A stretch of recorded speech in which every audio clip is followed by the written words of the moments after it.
Hello friend, તો આજે હું તમારી સાથે શેર કરીશ વધેલા ભાતમાંથી બનતા ઢોકળાની. તો ન આથો લાવવાની ઝંઝટ કે ના આપણે દાળ ચોખા પલાળવાની ઝંઝટ.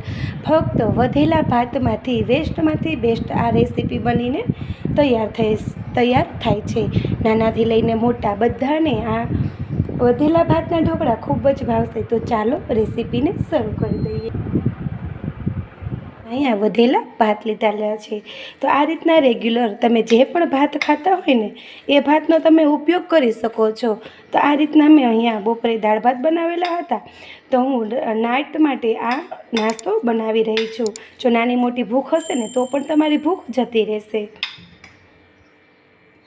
તો સૌથી પહેલાં તમે અહીંયા મિક્સર જાર લીધેલું છે. તો મિક્સર જારમાં આપણે સૌથી પહેલાં તો જે વધેલા ભાત છે ને તે આપણે મેજરમેન્ટના માપથી એડ કરીશું. તો 1 કપ અને 2 કપ. તો 2 કપ મેં અહીંયા ભાત લીધેલા છે.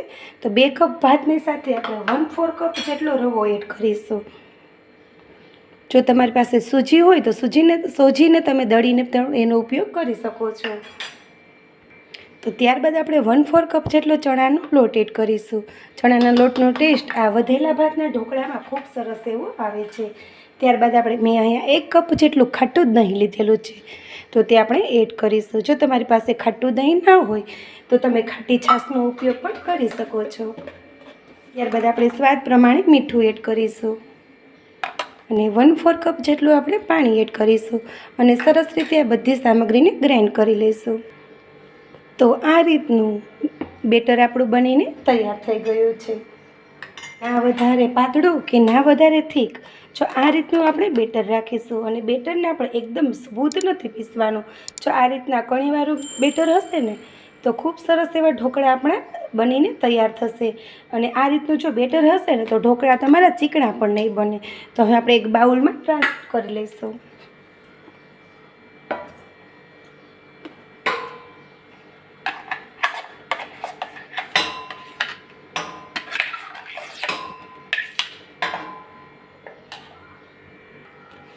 તો આ રીતનું મિશ્રણ આપણું બનીને તૈયાર થઈ ગયું છે. એક બાઉલમાં મેં કાઢી લીધું છે. હવે મિશ્રણને આપણે હાથની મદદથી 2 થી 3 મિનિટ માટે ફેટી લેશું. જો આ રીતે હાથથી તમે ફેટશો ને તો હવાના કણ ભરાશે અને ઢોકળા તમારા ખૂબ જ સ્પંચી અને સોફ્ટ બનીને તૈયાર થશે. તો 5 મિનિટ જેવું થઈ ગયું છે અને તમે જોઈ શકો છો કે બેટર આપણું એકદમ ફ્લફી અને સ્મૂધ એવું તૈયાર થઈ ગયું છે. જો આ રીતનું બેટર હશે ને તો પરફેક્ટ એવા ઢોકળા તમારા બનીને તૈયાર થશે. તો ઢોકળાને એકદમ સુપર ટેસ્ટ આપવા માટે મેં 1 ચમચી આદુ મરચાંની પેસ્ટ લીધેલી છે. જો તમને લસણ ગમતું હોય ઢોકળામાં તો તમે લસણનો ઉપયોગ પણ કરી શકો છો. 1 ચમચી જેટલા મેં અહીંયા મીઠા લીમડાના પાન લીધેલા છે. તેનું મેં આ રીતનું ઝીણું કટિંગ કરીને લીધું છે. તે આપણે સરસ રીતે મિક્સ કરી લઈશું. તમે જો ચીલી ફ્લેક્સનો પણ ઉપયોગ કરી શકો છો. હવે સરસ રીતે મિક્સ કરી લેશું. જો તમે બાળકો માટે બનાવતા હોય તો તમે મરચાંને તમે ઓછું વધારે કરી શકો છો. ત્યારબાદ આપણે 1 ચમચી જેટલું તેલ એડ કરીશું. તેલ એડ કરવાથી ઢોકળા બન્યા બાદ પણ ઢોકળા આપણા સ્મૂથ રહેશે. અને સરસ રીતે મિક્સ કરી લઈશું. તો ત્યારબાદ મેં અડધી ચમચી જેટલો ઈનો લીધેલો છે. તમે ઈનોની જગ્યાએ બેકિંગ સોડાનો ઉપયોગ પણ કરી શકો છો. જે આપણે ભજીયા માટે યુઝ કરીએ છીએ ને એ સોડાનો ઉપયોગ પણ તમે કરી શકો છો. ત્યારબાદ આપણે સોડા ઉપર 1 ચમચી જેટલું પાણી એડ કરી દઈશું, જેથી એકદમ સરસ રીતે ઈનો આપણું મેલ્ટ થઈ જાય. એક જ ડાયરેક્શનમાં આપણે સરસ રીતે આ રીતના મિક્સ કરી લઈશું. તો આ રીતનું મિશ્રણ આપણું તૈયાર થઈ ગયું છે. હવે આ મિશ્રણને આપણે સાઈડમાં રાખી દઈશું. તો મેં અહીંયા આ રીતની વાટકી લીધેલી છે. તમે આની જગ્યાએ ડીશનો ઉપયોગ પણ કરી શકો છો. તમે ઈચ્છો એ પ્રમાણે તમે ઢોકળા બનાવી શકો છો. તો આ રીતે મેં અહીંયા આ ચટણીની વાટકી લીધેલી છે. તેને આપણે તેલ વડે કોટ કરી લઈશું. હવે આપણે જે મિશ્રણ બનાવ્યું છે એ મિશ્રણને એ બેટરને આપણે એડ કરીશું.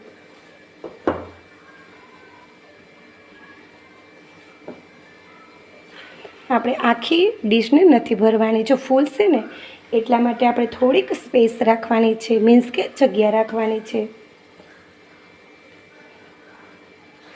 તો મેં અહીંયા સ્ટીમરમાં પાણીને પહેલેથી જ ગરમ થવા માટે રાખી દીધેલું હતું.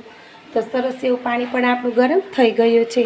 તેના પર આપણે જે આ બેટરવાળી પ્લેટ છે ને એને આપણે આ રીતના રાખી દઈશું. ને ઉપરથી આપણે લાલ મરચું પાવડરને સ્પ્રિંકલ કરી લઈશું. એકદમ મસ્ત લુક લાગે છે ને, અને વધેલા ભાતને આપણે ફેંકવા પણ નહીં પડે. એકદમ યુનિક રીતે આપણે આ રેસીપી બનાવીને બાળકોને અથવા તો વડીલોને એન્જોય કરાવી શકીએ છીએ.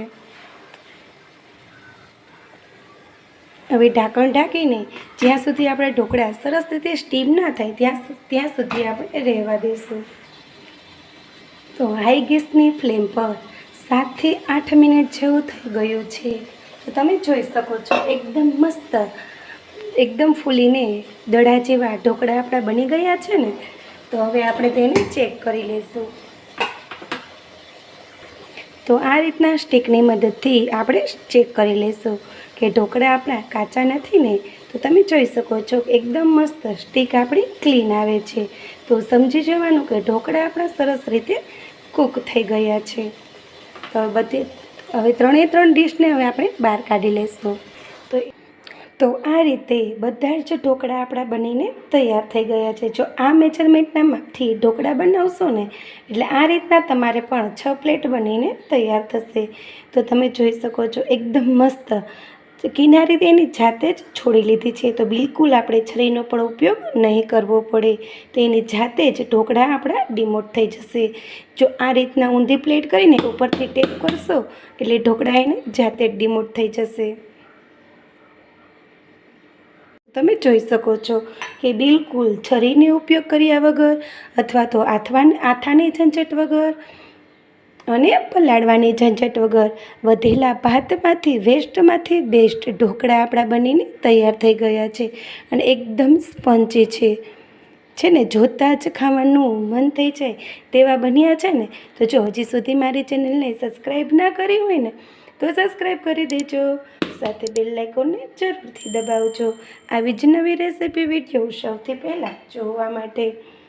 તો તમે મને કોમેન્ટ બોક્સમાં ચોક્કસ બતાવજો કે તમને આજના મારા વધેલા ભાતના ઢોકળાની રેસીપી કેવી લાગી. તો આ જ રીતે આપણે બધા જ ઢોકળાને ડિમોટ કરી લઈશું. તમે આ ઢોકળાને આ જ રીતના આમ પણ ખાઈ શકો છો. પણ આજે આપણે એકદમ યુનિક રીતે આ ઢોકળાને આપણે એક તવીમાં સરસ રીતે શેકી લઈશું. તો અહીંયા પેનમાં મેં અડધી ચમચી જેટલું તેલને ગરમ થવા માટે રાખી દીધું છે. અને આ રીતના આખી તવીમાં તેલને સ્પ્રેડ કરી લઈશું. તમે આ નાસ્તાને વિધાઉટ ઓઇલમાં પણ બનાવી શકો છો. ડાયરેક્ટ જ તમે બનાવીને ખાઈ શકો છો. જો આ રીતના એકવાર બનાવશો ને તો આનો ટેસ્ટ તો ખૂબ સરસ એવો આવે છે. તો તેલ પણ આપણું સરસ એવું ગરમ થવા લાગ્યું છે. તેમાં જે આપણે આ ઢોકળા વધેલા ભાતના બનાવ્યાના છે ને તે આપણે આ રીતના એડ કરીશું.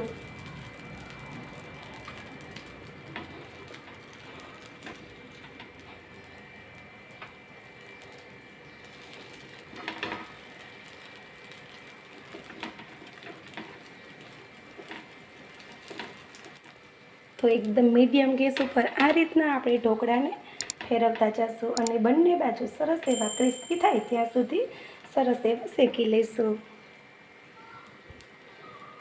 તો તમે આ રીતના ક્યારેય ઢોકળા નહીં બનાવ્યા હોય તો એકવાર ચોક્કસથી ટ્રાય કરજો. ખૂબ સરસ એવા ઢોકળા તમારા બનીને તૈયાર થશે. તો આ રીતે ક્રિસ્પી થાય નીચેથી ત્યારબાદ આપણે આ રીતના પલટાવી લઈશું.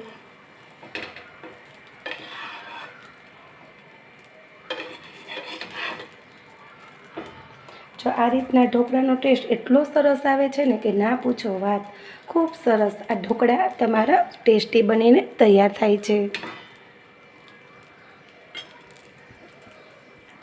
તો આ રીતના આપણે તાવીથાના મદદથી ઉપરથી આ રીતના પુશ કરીશું જેથી નીચેની સાઈડ પણ સરસ એવી ક્રિસ્પી બનીને તૈયાર થઈ જાય. તો તમે જોઈ શકો છો ઉપરની સાઈડ પણ આપણી એકદમ સરસ યુનિક એવી ડિઝાઇન આવી ગઈ છે. તો એકદમ મસ્ત રીતે ઢોકળા આપણા બનીને તૈયાર થઈ ગયા છે.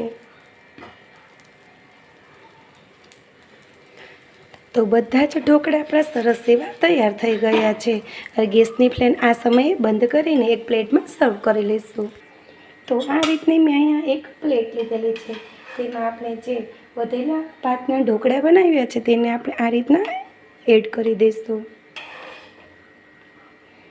તો જોતાં જ ખાવાનું મન થઈ જાય તેવા વેસ્ટમાંથી બેસ્ટ વધેલા ભાતના ઢોકળા આપણા બનીને તૈયાર થઈ ગયા છે.